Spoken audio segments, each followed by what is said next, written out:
XFM Express Balita.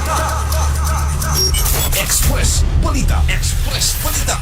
Viral ang eksinang gibuhat sa mga batan-ong nga nagsinumbagay sa may public bus terminal sa may Malaybalay City, Bukidnon nitong Miyerkules sa gabi.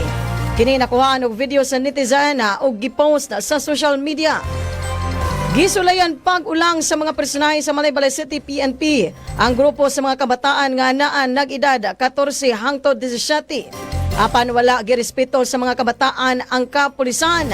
Adlang Huwebes, Hulyo 2, gipatawag ni Barangay 9 Kapitan Dexter Gamo ang napulo ka mga batanon nga matud pa. Dugay na nga nailan og kaniadto napatawag na usab sa buhatan sa kapitan.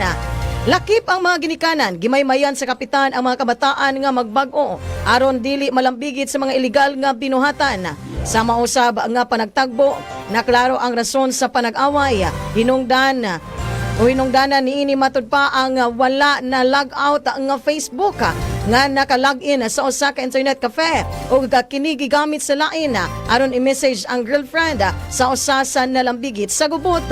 Gipanaad sa grupo nga dili na mausab ang kagubot ug maminaw sa tambag sa kapitan. Sanglit kadaghanan kanila ang naka-enroll karon sa ALS. Balitang dukan, balita sa lugar.